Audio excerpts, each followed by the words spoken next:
Hello students, in the last lecture we were discussing about pressure of a body resting on a horizontal plane moving vertically upwards or downwards. In this lecture we will continue with that. Example third is a body of mass 10 kg falls freely a distance of 10 meter from rest and is brought to rest after penetrating through 1 meter in sand. Find the average force exerted by the sand on it. एक मास आपने 10 kg लिया, उसको आपने 10 metre की height से throw किया. Initially वो rest पे था, यहाँ पर वो रेस्ट पे है. आपने इसको 10 मीटर की हाइट से फ्रॉम द ग्राउंड, ये ग्राउंड लेवल है, इस ग्राउंड से 10 मीटर की हाइट से आपने इसको यहाँ से थ्रो किया तो उसके बाद 10 मीटर डिस्टेंस करने के बाद उसने 1 मीटर एडिशनल डिस्टेंस ट्रैवल किया इन द सैंड. वो मिट्टी के अंदर चला गया ग्राउंड को क्रॉस करके, 1 मीटर तक वो पेनिट्रेट किया उसने सैंड को. हमें फाइंड आउट करना है force exerted by the sand on it. अगर किसी मास को आप डाउनवर्ड डायरेक्शन में थ्रो कर रहे हो तो डाउनवर्ड डायरेक्शन में थ्रो कर रहे हो तो कुछ फोर्स लग रहा है. जब यहाँ पर फोर्स लग रहा है तो एक अपवर्ड फोर्स भी लगेगा, ऑपोजिंग फोर्स. हमें वही फाइंड आउट करना है जो सैंड फोर्स लगा रही है ऑन द मास. देखो, जब आपने बॉडी को थ्रो किया, रेस्ट पे थी वो इनिशियली, इट इज़ गिवन कि वो रेस्ट पे थी और फाइनली भी क्या आ गई, रेस्ट पे आ गई. तो यू क्या था आपका, ज़ीरो था. आप अभी ए से बी तक की बात कर रहे हो. ए से बी ये आपने डिस्टेंस लिया 10 मीटर कि आपने ए से थ्रो किया मास एम को और वो 10 मीटर उसने, ये बी ग्राउंड लेवल है, 10 मीटर तक डिस्टेंस ट्रैवल किया. उसके बाद from B to this point C उसने सैंड के अंदर 1 मीटर डिस्टेंस ट्रैवल किया. अगर हम ए से लेकर बी तक की डिस्टेंस की बात करें तो इनिशियल वेलोसिटी कितनी है, ज़ीरो. डिस्टेंस कितना ट्रैवल किया, 10 मीटर. अब यहाँ पर अगर हम एक्सेलरेशन की बात करें, क्योंकि बॉडी फॉल फ्रीली कर रही है तो जो एक्सेलरेशन एक्ट करेगी बॉडी पे that is due to gravity. तो जो एक्सेलरेशन होगी that is due to gravity. तो हम यूज़ कर सकते हैं equation of motion v square minus u square equals to 2gh. V क्या है, फाइनल वेलोसिटी. हमें फाइनल वेलोसिटी नहीं पता, हमें ये पता है इनिशियली बॉडी रेस्ट पे थी, उसके बाद उसको हमने थ्रो किया. वी हमने ले ली final velocity, U is zero, G हमारी एक्सेलरेशन ड्यू टू ग्रेविटी है क्योंकि बॉडी फ्रीली फॉल कर रही है. एच इज़ 10 मीटर, 10 मीटर उसने डिस्टेंस ट्रैवल किया from point A to point B. B यहाँ पर ग्राउंड लेवल है, अभी हम सिर्फ ग्राउंड लेवल तक की बात कर रहे हैं. तो वी वेलोसिटी आ गई 14 मीटर पर सेकेंड. मीन्स इस वेलोसिटी के साथ उसने ए से बी डिस्टेंस ट्रैवल किया. अब नेक्स्ट, अब बी से वो क्या गई, सी तक भी गई.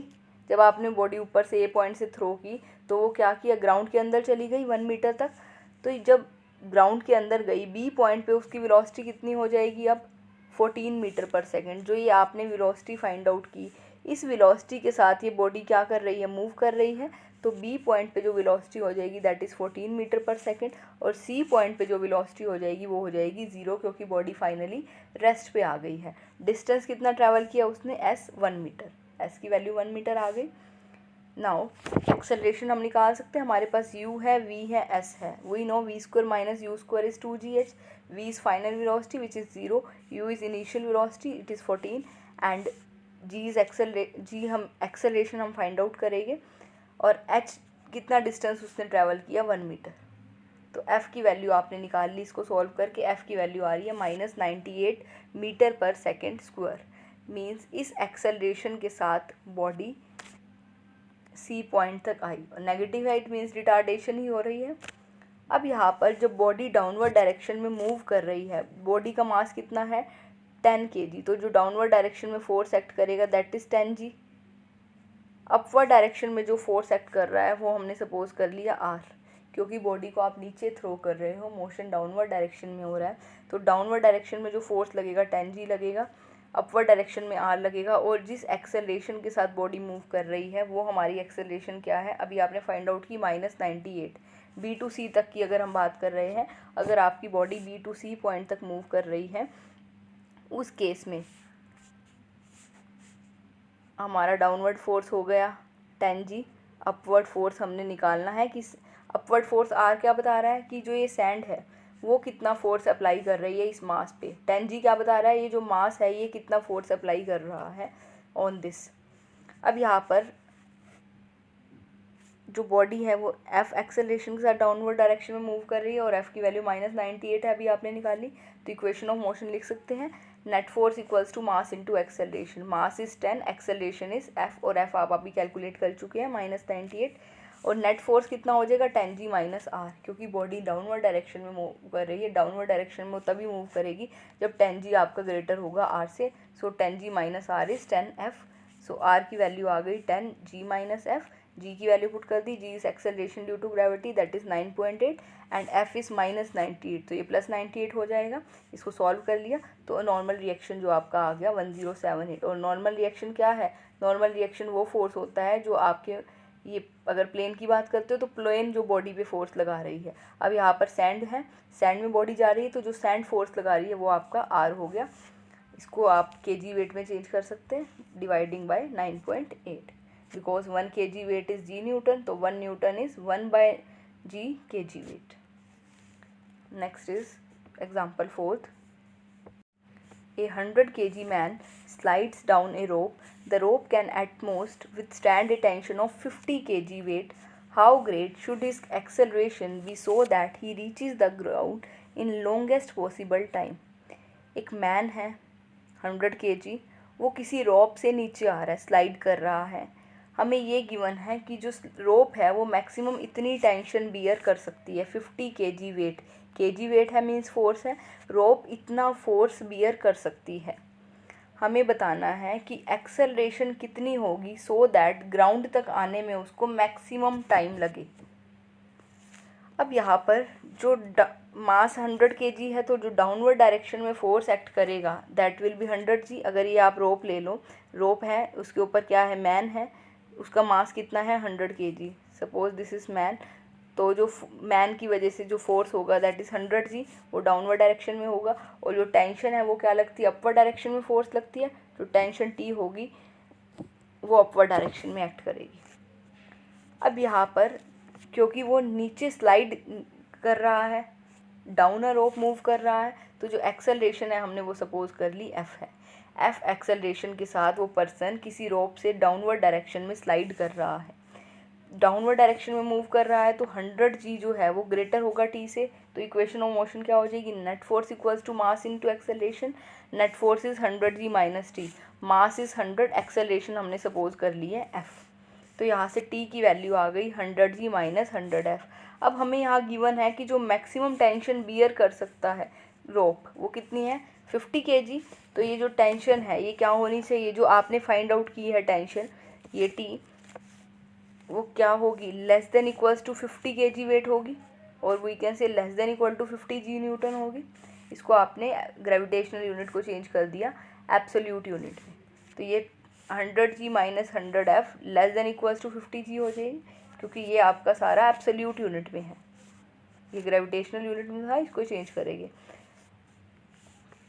क्योंकि मैक्सिमम टेंशन 50g न्यूटन थी, तो ये टेंशन जो एक्ट कर रही है ये लेस देन होनी चाहिए 50g से, अदरवाइज तो रोप ब्रेक ही हो जाएगी, क्योंकि इससे ज़्यादा टेंशन वो बियर नहीं कर सकती। जो टेंशन रोप पे एक्ट कर रही है वो इतनी है, और हमें ये गिवन है कि रोप 50g न्यूटन इतना फोर्स ही बियर कर सकती है। तो ये जो फोर्स एक्ट कर रहा है रोप पे ये लेस देन और इक्वल टू होना चाहिए 50g से।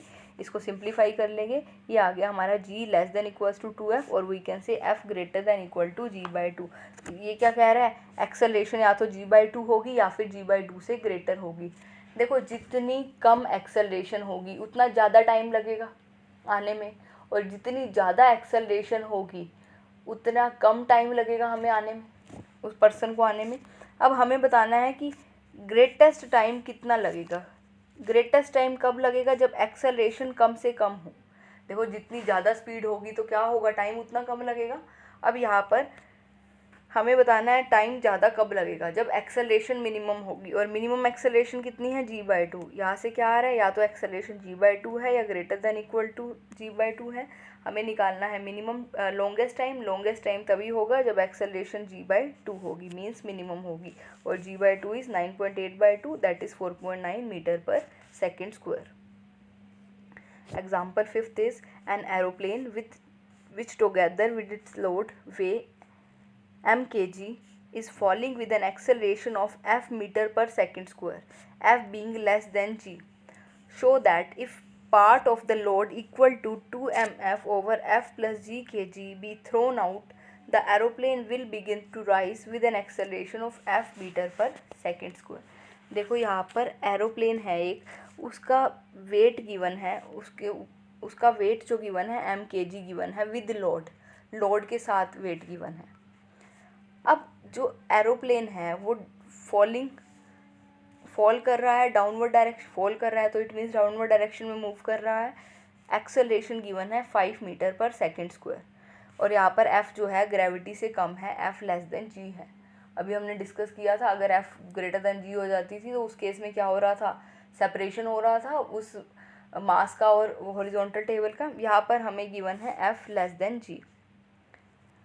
अगर अभी ये एरोप्लेन डाउनवर्ड डायरेक्शन में मूव कर रहा है विद दिस एक्सेलरेशन, हमें ये शो करना है अगर उस मास m में से, अभी टोटल मास m था, अगर इस टोटल m मास में से हम इतना मास रिमूव कर दें तो हमें शो करना है एरोप्लेन अब फिर क्या करने लग जाएगा, राइज करने लग जाएगा with the same acceleration f metre पर सेकेंड स्क्वायर. अभी जो एरोप्लेन है वो डाउनवर्ड डायरेक्शन में मूव कर रहा है विद एक्सेलरेशन ऑफ दिस, जब मास उसका m kg है. हमें शो करना है अगर इतना मास हम निकाल लेंगे तो वो अपवर्ड डायरेक्शन में मूव करने लग जाएगा. अभी फर्स्ट केस में अगर हम बात करें डाउनवर्ड डायरेक्शन में मूव कर रहा है, मास कितना गिवन है हमें, कैपिटल M एरोप्लेन का विद इट्स लोड, तो डाउनवर्ड डायरेक्शन में जो फोर्स एक्ट करेगा that is mg. Upward direction में जो फोर्स एक्ट करेगा वो हमने ले लिया f न्यूटन्स. और जो एक्सेलरेशन है वो हमें गिवन है, डाउनवर्ड डायरेक्शन में मूव कर रहा है विद एक्सेलरेशन स्मॉल f, ये हमें गिवन है. मास हमें गिवन है, f हमने एज्यूम कर लिया कि जो अपवर्ड फोर्स है, अपवर्ड थ्रस्ट है वो कितनी है, capital F. Equation of motion लिख सकते हैं, net force is mass into acceleration. Net force कितना हो जाएगा, mg माइनस f, क्योंकि डाउनवर्ड डायरेक्शन में मूव कर रहा है तो mg should be greater than f, so तभी मोशन पॉसिबल होगा. So mg minus f is equal to m into f, mass into acceleration. ये तो अभी एक इक्वेशन आ गई. अब हमें बताना है कि इतना मास अगर रिमूव करे तो एरोप्लेन अपवर्ड डायरेक्शन में मूव करेगा. अब हम सपोज कर लेते हैं हमने m kg मास उसमें से रिमूव कर लिया, सो दैट जो एरोप्लेन है वो अपवर्ड डायरेक्शन में मूव करना स्टार्ट कर गया. हम m की वैल्यू निकाल लेंगे. अगर आपने m में से स्मॉल m मास निकाल दिया तो रिमेनिंग कितना मास रह गया, m माइनस m. और इतना मास आपने निकाल लिया तो जो एक्सेलरेशन है वो क्या हो गई, अब अपवर्ड्स हो गई, f मीटर पर सेकेंड स्क्वायर अपवर्ड डायरेक्शन में हो गई. सो जो हमारा मास है वो हमारा m माइनस m हो जाएगा जी. और जो अपवर्ड डायरेक्शन में फोर्स है वो हमने ले ली f, और जो एक्सेलरेशन है वो हमारी क्या हो रही है, अपवर्ड डायरेक्शन में स्मॉल f. हमें बताना है कितना मास हम निकाले सो दैट जो वो अपवर्ड डायरेक्शन में मूव करे. हमने सपोज कर लिया स्मॉल m मास हम रिमूव कर रहे हैं सो दैट जो प्लेन है वो अपवर्ड डायरेक्शन में f एक्सेलरेशन के साथ मूव करे. तो जो इक्वेशन ऑफ मोशन हो जाएगी वो अब क्या हो जाएगी, f माइनस एम जी हो जाएगा. नेट फोर्स ही हो जाएगा into mass into acceleration. Mass कितना है, m minus m, acceleration is f. अब इन दो इक्वेशन को आप ऐड कर दोगे तो ये तो कैंसिल हो जाएगा. This is mg minus small mg equals to this. या जब सिंप्लीफाई करोगे mg से mg कैंसिल हो जाएगा और यहाँ पर ये हमारा 2mf माइनस mf आ जाएगा. यहाँ से आपने स्मॉल m की वैल्यू निकाल ली. मीन्स अगर इतना मास हम रिमूव करते हैं तो जो एरोप्लेन है वो अपवर्ड डायरेक्शन में मूव करेगा. Next is example 6. A thin glass plate can just support a weight of 13.5 kg. A body is placed on it and the plate is raised with the body on it with a gradually increasing acceleration. It is found that the plate breaks when the acceleration is 1.2 meter per second square. Find the mass of the body.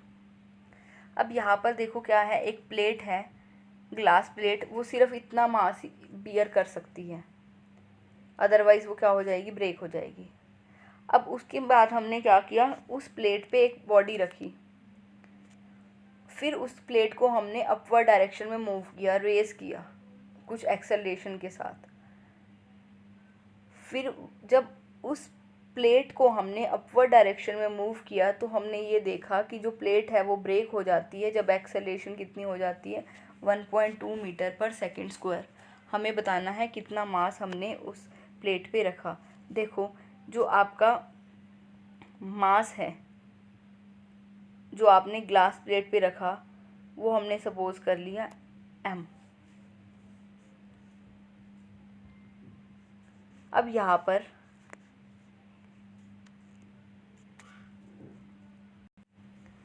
Mass m है अगर आपका,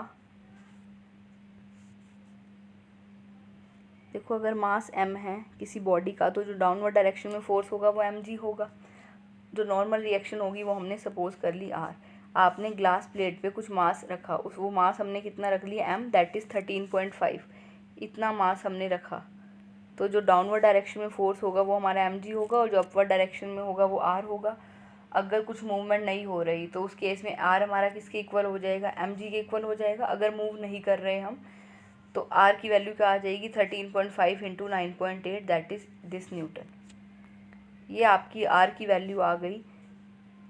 अब अगर इस glass plate पे हम कुछ मास m रखें, ये ग्लास प्लेट ले ली, यहाँ पर हमने कुछ मास m रखा तो जो डाउनवर्ड डायरेक्शन में फोर्स लगेगा that is m into g. Upward direction में जो फोर्स लगेगा वो क्या होती है, नॉर्मल रिएक्शन। नॉर्मल रिएक्शन आपने निकाल ली इतनी, मीन्स इतनी ही सिर्फ नॉर्मल रिएक्शन वो बियर कर सकता है, इससे ज़्यादा नहीं बियर कर सकता। अब आप कहाँ लेके जा रहे हो इसको, अपवर्ड डायरेक्शन में लेट के जा रहे हो ग्लास प्लेट को।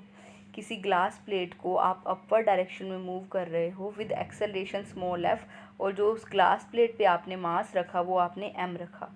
जो नॉर्मल रिएक्शन है वो हमारी r है, दैट इज़ 132.3 न्यूटन।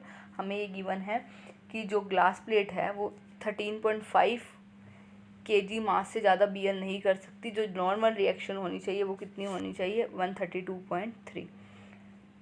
अब नेट फोर्स की बात करें, नेट फोर्स हमारा क्या हो जाएगा, r माइनस एम जी, और r की वैल्यू कितनी है 132.3 minus m g equals to mass into acceleration. अब यहाँ पर अगर इसको सिंप्लीफाई करें, एक्सेलरेशन हमें गिवन है कि अगर 1.2 मीटर पर सेकंड स्क्वायर इस एक्सेलरेशन के साथ ग्लास प्लेट मूव करेगी तो वो ब्रेक हो जाएगी। और इस फोर्स, इतना रिएक्शन फोर्स एक्ट करेगा तब भी वो ब्रेक हो जाएगी। हमने सपोज कर लिया f acceleration that is 1.2 metre पर सेकंड स्क्वायर एक्सेलरेशन से वो ग्लास प्लेट अपवर्ड डायरेक्शन में मूव कर रही है विद द मास m। ये मास हमने निकालना है, और अगर इस एक्सेलरेशन के साथ वो मूव कर रही है तो वो क्या हो जाएगी, ब्रेक हो जाएगी। तो जो नॉर्मल फोर्स होगा वो कितना हो जाएगा, 132.3 न्यूटन, क्योंकि जब इतना फोर्स एक्ट करता है तो ग्लास प्लेट क्या हो जाती है, ब्रेक हो जाती है। तो यहाँ से अगर हम वैल्यू सब्स्टिट्यूट कर दे एफ और जी की, आर हमारे पास है ही, तो यहाँ से एम सिंप्लीफाई कर लेंगे, एम की वैल्यू आ रही है हमारी 12.03। तो इतना मास हमने उस पर रखा ग्लास प्लेट पे। हमें यही फाइंड आउट करना था कि कितना मास हम रखें सो दैट जो ग्लास प्लेट है वो ब्रेक हो जाए जब एक्सेलरेशन कितनी है, 1.2 मीटर पर सेकंड स्क्वायर।